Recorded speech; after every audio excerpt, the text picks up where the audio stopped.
श्री राम सभी सनातनी भाइयों को। दोस्तों आज हम बात करेंगे दिल्ली के बारे में और नटवरलाल के बारे में। दोस्तों जिस तरीके से आम आदमी पार्टी और दोस्तों अरविंद केजरीवाल इस बार घबराए हुए लग रहे हैं, उनकी फ्रस्ट्रेशन दिख रही है दोस्तों कि ये चुनाव उनके लिए इतना अहम है कि जीतने के लिए वो सारे साम दाम दंड भेद कुछ भी करने को तैयार है। तो शुरू करते हैं दोस्तों इनको एक्सपोज करने के लिए। अब दोस्तों देखिए, सबसे पहले इन्होंने क्या शगुफा छोड़ा था कि दिल्ली के जब बजट बना था दोस्तों मार्च महीने के अंदर में 2024 में, तब इन्होंने कहा था कि दिल्ली की हर महिलाओं को हम लोग 1000 रुपए देंगे। जबकि भाई साहब ने वो तो दूर दूर तक देने की खाली घोषणा की थी और बस दिया नहीं है। अब दोस्तों जाके उन्होंने कहा कि एक काम करते हैं, 1000 रुपए नहीं, हम 2100 रुपए ही डायरेक्ट कर देंगे, बस आप रजिस्ट्रेशन करवाना चालू कर लीजिए।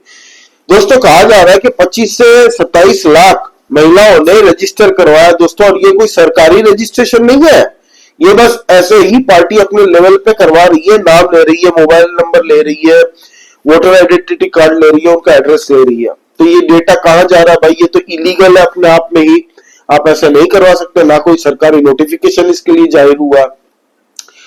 उसी दरमियान दोस्तों जब ये कर रहे होते हैं तभी न्यूज़पेपर में छप के आ जाता है दिल्ली सरकार की तरफ से कि भाई ऐसी कोई स्कीम हमने लागू नहीं की है, अगर कोई आपसे डॉक्यूमेंट लेने की कोशिश करता है तो ये अपने आप में स्कैम होगा, कृपया इससे। तो ये है दोस्तों पूरा माजरा अब तक का। फिर हुआ ये कि दोस्तों दिल्ली के अंदर जब इन्होंने घोषणा की तब लोगों ने पूछना स्टार्ट किया कि पंजाब में तो आपने 2022 के चुनाव जीतने से पहले ठीक आपने ये घोषणा की थी कि पंजाब की हर महिलाओं को हम लोग 1000 रुपए उनके खाते में डालेंगे। 2025 आ चुका दोस्तों, जनवरी महीना का 2 तारीख है आज, अभी तक दोस्तों एक फूटी कौड़ी पंजाब की महिलाओं के खाते में नहीं पहुंची है। तो आप समझ सकते हैं कितना बड़ा झूठ बोला जा रहा है, जनता को बेवकूफ बनाने की कोशिश की जा रही है वोट पाने के लिए। और ये भाई साहब क्या बड़ी बड़ी रेवड़ियां दे रहे हैं कि हम आपका पानी का बिल माफ कर देंगे। पहली बात तो ये है भाई, किसी को 15,000, किसी को 30,000, 35,000, 50,000 रुपए तक का बिल आया है दोस्तों पानी का, सोचिए। और वो भी कौन सा पानी? काला नल का पानी। एक बार तो सऊदी अरेबिया भी डर जाया कि भाई कहीं दिल्ली में तेल तो इजाद नहीं हो गया, फिर बाद में पता चलता उनको कि नहीं ये तो सीवर का पानी निकल रहा है दिल्ली के नल से। तो पहले तो सरकार आपकी अरविंद केजरीवाल जी, आपके सरकार के होते हुए ये बिल कैसे पहुंचे लोगों के पास में? दूसरी बात, इन्होंने कहा कि हम आएंगे तो आपके सारे पानी के बिल माफ कर दिए जाएंगे, आप बिल मत भरना। तो अभी कर दो, अभी भी सरकार तुम्हारी ही है। लेकिन ये लॉलीपॉप उन्होंने झुंझुना दिखा के पब्लिक को ये रखा है कि हम जीतेंगे तो ही आपका माफ होगा, नहीं तो आप भूल जाओ। सीधी बात है, वोट के चक्कर में इन्होंने ये सब शगुफा प्लान करके रखा था पहले से कि हम 2-3 महीने पहले, चुनाव के ठीक 3-4 महीने पहले इनको बिल चिपकाएंगे और बाद में कहेंगे कि बिल तभी आपका माफ होगा अगर आप मुझे वोट दोगे। तो ये हाल है दोस्तों दिल्ली की। अब बात करते हैं प्रेजेंट गतिविधि में क्या चल रहा है दोस्तों, इनकी फ्रस्ट्रेशन कहां कहां नजर आती है। देखिए, मुसलमान वोट पाने के लिए आम आदमी पार्टी ने पहली बार जब जीत के आए थे तब इनको 8,000 रुपए सैलरी देने की बात कही थी, जबकि 8,000 रुपए की लॉलीपॉप दिखा के इन्होंने सारे के सारे मुसलमान वोट लिए थे, आम आदमी पार्टी को मिले थे और जीत के ये आए थे। दूसरी बार दोस्तों यही 8,000 रुपए बढ़ा के इसको 18,000 कर दिया गया था और कहा गया था कि आप हमें वोट दीजिए, चिंता मत कीजिए, आपकी सैलरी 18,000 रुपए, हम जीत के आएंगे, फिर आपके लिए बहुत काम किया जाएगा। अब दोस्तों जीत के वो दूसरी बार भी आ गए, मुसलमानों के सारे वोट उनको मिल गए दोस्तों। अभी दोस्तों मुसलमानों को भी इन्होंने ठगने में कोई कसर नहीं रखी, क्योंकि मुस्लिम खुद वो राशिदी साहब है, वो इमामों के साथ 240 से ज्यादा इमामों के साथ में दोस्तों वो धरना प्रदर्शन कर रहे थे अरविंद केजरीवाल के घर के बाहर में, उनसे मिलने तक नहीं गए ये लोग। क्यों? क्योंकि 18 महीने से इनको 18,000 रुपए दिए नहीं है। 18 महीने से इनको 18,000 जो कमिट किया गया था दिए ही नहीं है। क्यों नहीं दिए गए? इसका भी रीजन है कि दिल्ली गवर्नमेंट के पास आज की डेट में पैसे नहीं है। अब अगर मुसलमानों के वोट जाते हुए इनको दिख रहे हैं, इसीलिए इन्होंने नया लॉलीपॉप लगाया है दोस्तों। क्या? पुजारी ग्रंथी सम्मान योजना। 18,000 रुपए हम लोग पुजारी और ग्रंथियों को देंगे। पूरे दिल्ली में आप अगर घूम लोगे ना दोस्तों, 5,000 से ज्यादा मंदिर और गुरुद्वारे नहीं मिलेंगे आपको, ठीक है। अब उनको 18,000 रुपए देने के चक्कर में ये सोच रहे हैं कि हिंदू वोट से इनको मिल जाएंगे, जबकि हिंदुओं को और सिखों को कभी भी ऐसे पॉलिटिकल भिखारी नहीं है वो लोग कि ये पॉलिटिकल नेता, 2 टके के नेता लोग इनको लॉलीपॉप दिखाएंगे और सोचेंगे कि हम इनको यूज करेंगे वोट देने के लिए। तो ये गलत समझ रहे हैं। आज की डेट में कई राज्यों के बजट बनते हैं ना, तो वो मंदिरों के जो डोनेशन होते हैं ना, मंदिरों के चढ़ावे, उसमें वो अपना बजट बनाते हैं। मंदिर, हिंदुओं के मंदिरों को कई स्टेट गवर्नमेंट कंट्रोल करती है, जिसके लिए हिंदू खुद आवाज उठाना चालू हो गया है कि भाई हमारे मंदिरों को छोड़ो, हमें भीख की जरूरत है। कई स्टेट चलते हैं भाई हमारे पैसे से, हिंदुओं के सनातनियों के पैसे से। और सिखों को भी ऐसे पॉलिटिकल नेताओं की भीख की जरूरत नहीं है। उन्होंने भी कह दिया मीडिया के सामने कि भाई देना होता तो आप पहले दे देते, ऐसे आएंगे तब देंगे, ये लॉलीपॉप ना दिखाते। और हमें जरूरत नहीं है। पूरी दुनिया को जो सेवा भाव से सिख भाई, हमारे सिख कौम जो लंगर में खाना खिलाते हैं और इनको डोनेशन सिख लोग भी देते हैं और गुरुद्वारा में हिंदू लोग भी जाते हैं। ये लोग जो सेवा भाव से पब्लिक की सर्विस करते हैं ना, इनको तुमने क्या समझ कर रखा, इनको और हिंदुओं को? सिख और हिंदू आज ज्यादा अलग नहीं है। फिर भी अरविंद केजरीवाल ने ये लॉलीपॉप खेला कि शायद हिंदू वोट शिफ्ट हो जाए। अब दोस्तों, हिंदुओं को घंटा 0% इससे इफेक्ट होगा। ये जो अरविंद केजरीवाल का 18,000 रुपए की घोषणा दी है ना, 0% इसको फायदा होगा। क्यों? आज तक आप लोगों ने मंदिर में 1000 बार जाते हैं, रोज जाते होंगे कई लोग। आप सच बताइएगा, मंदिर के पुजारियों के कहने से आपने कभी वोट डाला? या फिर ऐसे कोई मंदिर बताइए जहां पे पुजारियों ने कहा हो कि इस पार्टी को वोट देना, उस पार्टी को वोट देना। पुजारी और ग्रंथी कभी भी पॉलिटिकल चीजों में किसी को भी नहीं बोलते कि आप इनको वोट दो, उनको वोट दो। हाँ, मुसलमानों में ये होता है, उनको बताया जाता है, इसीलिए वो भीड़ चाल के अंदर में पूरी वोट एक ही पार्टी को करते हैं, वो अपना वोट स्प्लिट नहीं करते। तो केजरीवाल का ये दाव फ्लॉप होने वाला। आप 18,000 क्या 50,000 रुपए दो ना। घोषणा ही जब करनी थी झूठी तो लाख रुपए बोल देते यार, 18,000 क्यों छोटी कीमत रखी है। एनीवे, अब दोस्तों ये भाई साहब हिंदुओं को लुभाने के लिए क्या कर रहे थे, ये चले गए चूरू राजस्थान, वहां पे सालासर बालाजी का मंदिर है, तो वहां पे दर्शन करने गए। तो वहां पे दोस्तों कई ऐसे हिंदू लोग थे जो मोदी मोदी के नारे से इनको चिढ़ा रहे थे। बेइज्जत होकर वहां से भाग के निकला, ये अपनी वाइफ के साथ वहां पे गए थे अरविंद केजरीवाल। वहां पे लोग नारा लगाने लग गए मोदी मोदी मोदी इसके सामने। और सब आज की डेट में दोस्तों इसका छलावा सब समझ चुके हैं नटवर लाल का।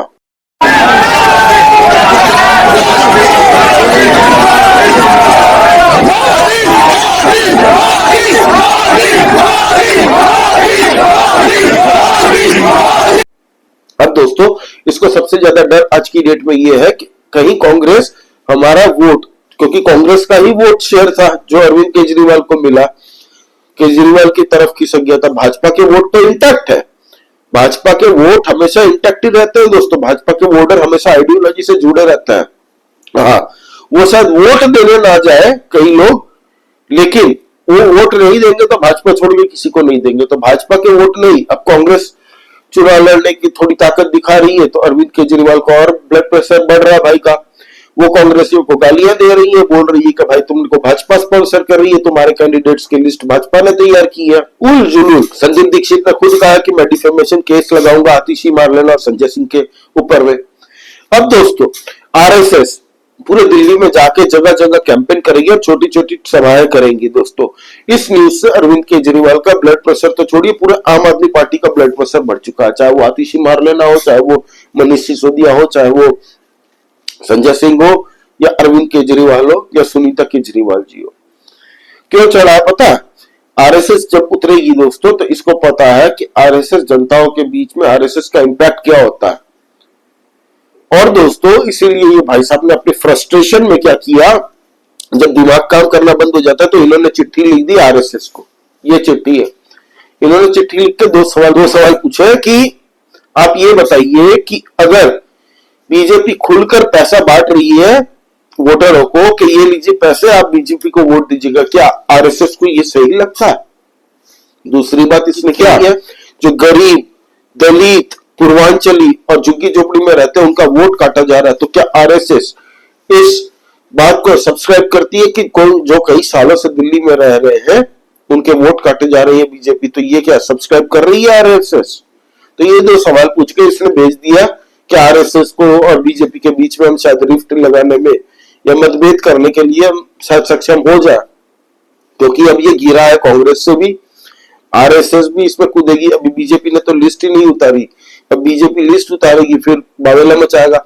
और बीजेपी इसलिए नहीं उतार रही है दोस्तों लिस्ट कि अगर बीजेपी ने उतार दिया तो ये न्यू दिल्ली सीट छोड़ के भागेगा कहीं और। आप लिख के रख लीजिए, बहुत चांसेस है इसके, क्योंकि इसने अपने इंटरनल सर्वे भी कराया होंगे और उसमें दिख गया होगा इनको शायद कि आम आदमी पार्टी का खस्ता हाल है इस बार दिल्ली में।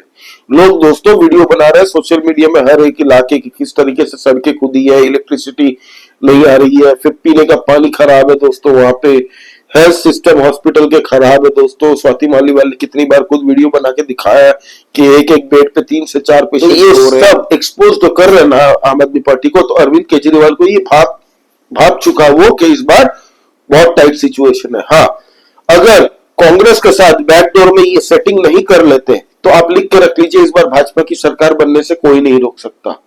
अगर कांग्रेस पूरे दमखम के साथ नहीं लड़ी तो शायद ये अरविंद केजरीवाल के चांसेस हो सकते हैं, लेकिन मुझे वो भी मुश्किल लग रहे हैं क्योंकि इस बार जनता का सेंटिमेंट कुछ और है दोस्तों। जनता सवाल नहीं पूछ रही है कि भाई बताओ 14 सीएजी रिपोर्ट अभी तक तुमने पब्लिक क्यों नहीं की, क्योंकि 14 जो रिपोर्ट आई है सीएजी की वो हर एक डिपार्टमेंट का लेखा जोखा है दोस्तों कि कितना रुपये थे पहले, कहां कहां खर्चा किया, कहां कहां पैसे गए और आज की फाइनेंशियल कंडीशन क्या है। क्योंकि वो 14 रिपोर्ट पब्लिक में आते के साथ ही दोस्तों कुत्ता भी नहीं पूछेगा आम आदमी पार्टी को दिल्ली में, और लोग जो आम आदमी पार्टी के सपोर्टर है वो भी वोट नहीं देंगे केजरीवाल को। इसीलिए 400 दिन से ऊपर हो चुके, वो ये रिपोर्ट दबा के बैठ चुके हैं। हर एक डिपार्टमेंट जो खसारे में लॉस में जा चुका है उसका पूरा लेखा जोखा के ऊपर में 400 दिन से ये बैठे हुए हैं, उसकी कोई बात नहीं उठा रहा। मुझे तो ताज्जुब हो रहा है कि बीजेपी और कांग्रेस दोनों ही सवाल नहीं उठा रही है कि भाई सीएजी रिपोर्ट का क्या हुआ। अब दोस्तों मुद्दे की बात करते हैं। जो संजय सिंह और अनीता सिंह के ऊपर में आज बीजेपी ने एक प्रेस कॉन्फ्रेंस करते हुए वीरेंद्र सचदेवा जी जो बीजेपी के प्रेसिडेंट है दिल्ली के, उन्होंने गंभीर आरोप लगाया कि संजय सिंह के और अनीता सिंह के दो वोटर कार्ड है दोस्तों, मल्टीपल वोटर कार्ड है, सुल्तानपुर में भी और न्यू दिल्ली में भी। तो ये बहुत बड़े अपने आप में एक क्राइम होता है दोस्तों, और क्राइम के तहत में जेल होना निश्चित है 1 साल की। और दोस्तों इलेक्शन कमीशन को भी थोड़ा इस पे वर्क करना चाहिए कि भाई जिस इंसान का 1 से ज्यादा वोटर कार्ड हो, मैं तो बोलता हूँ ग्राफिक कर लो ना, जैसा आधार कार्ड में रेटिना और उंगली से होता है वैसे ही वोटर कार्ड को भी कर देना चाहिए, ताकि ये जो इलीगल बांग्लादेशी रोहिंग्या इनके वोटर कार्ड झट से ना बने, डुअल वोटर कार्ड वाले पकड़े जाए। दोस्तों जब उन्होंने आरएसएस को सवाल पूछा था दूसरा वाला कि झुग्गी झोपड़ी दलित पीड़ित पूर्वांचलियों के घर तोड़े जा रहे हैं, इनके वोट काटे जा रहे हैं, तो क्या ये सही है? इन्होंने इलीगल बांग्लादेशी और रोहिंग्या को मेंशन नहीं किया, जबकि पूर्वांचलियों को दोस्तों कोविड के टाइम में इन्होंने अशोक विहार बस स्टैंड में डंप कर दिया था और कह दिया था कि तुम लोग अपने अपने गांव भागो यहाँ से, हम कोई सुविधा मुहैया नहीं कराएंगे।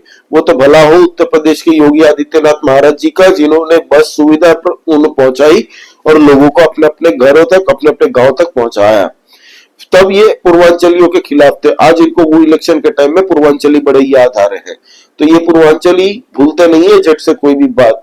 और तभी कोविड में जब लोग मर रहे थे तब इन भाई साहब ने अपना शीश महल बनाया, टोटो की टॉयलेट सीट करोड़ों रुपए फूंक डाले और घर छोड़ते वक्त इन्होंने टोटो की सीट ही उड़ा ली।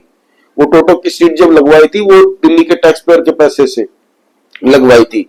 अब जब वो घर छोड़ के गए तो टीटी की सीट ही उखाड़ ली, तो वो दिल्ली के टैक्स पेयर के पैसे की सीट आप कैसे उखाड़ सकते हैं, अपने साथ कैसे प्राइवेट प्रॉपर्टी की तरह यूज कर सकते हैं अरविंद केजरीवाल जी? बताओ ना, कट्टर ईमानदार की बड़ी बड़ी बातें करते थे, ये लोग से बातें करवा लो दोस्तों। अरविंद केजरीवाल इस बार चौतरफा तरफ से घिर चुका है और इस बार दिल्ली में मुझे नहीं लगता कि वो जीत के आएंगे। बस कांग्रेस को अपने वोट परसेंटेज गेन करने की जरूरत है तो कांग्रेस एग्जिस्टेंस में आएगी, और अरविंद केजरीवाल का ग्राफ डाउन होगा तो ऑटोमेटिकली कांग्रेस का ग्राफ बढ़ेगा। इलीगल बांग्लादेशी और रोहिंग्याओं की बात नहीं कर रहे हैं भाजपा, जबकि पूरा फोकस कर रही है कि इलीगल बांग्लादेशी और रोहिंग्याओं के वोट काटे जा रहे हैं, और वो सबूत के साथ दिखा रही है कि मकान मालिक को वहां पे लाके प्रेस कॉन्फ्रेंस में बता रही है कि 160, 140, 144 वोट मकान मालिक के घर के एड्रेस के ऊपर में मिले हैं दोस्तों वोटर कार्ड, और सारे बांग्लादेशी और रोहिंग्याओं के, एक भी सनातनी के नाम पे नहीं था, वो सारे मुसलमानों का नाम यूज करके इन्होंने बनवाए थे वोटर कार्ड, और फर्जी वोटिंग के टाइम ही ये लोग आ जाते हैं और इनके वोट पड़ जाते हैं। मकान मालिक को जब पता चला, उसके पसीने आ गए, वो खुद जाके भाजपा की प्रेस कॉन्फ्रेंस में जाके मीडिया के सामने पोल पट्टी खोल दी उसने।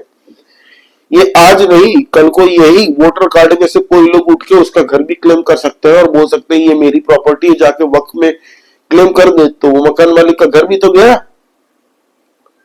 तो ये अरविंद केजरीवाल दिल्ली को तबाह करने के पूरे तरीके से कोई कसर नहीं छोड़ी इसने। आज दिल्ली के कैपिटल को इसने लंदन बनाने की बात कही थी, खाली डन बनाना रह गया, बाकी का उसने आधा पहला वाला बना दिया।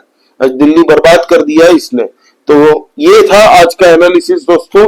कल हम इस पे फिर चर्चा करेंगे, क्योंकि लोग रोज ये लोग आके प्रेस कॉन्फ्रेंस करेंगे और कंटेंट देते रहेंगे, तो हम आपको अपडेट देते रहेंगे। प्लीज दोस्तों सब्सक्राइब करिए इस चैनल को, नया चैनल है, हम लोग इंटरनल पॉलिटिक्स डिस्कस करते रहते हैं। जय श्री राम सभी सनातनी भाइयों को, जय हिंद, वंदे मातरम। कृपया लाइक कीजिए और कमेंट करिए दोस्तों। जय श्री राम।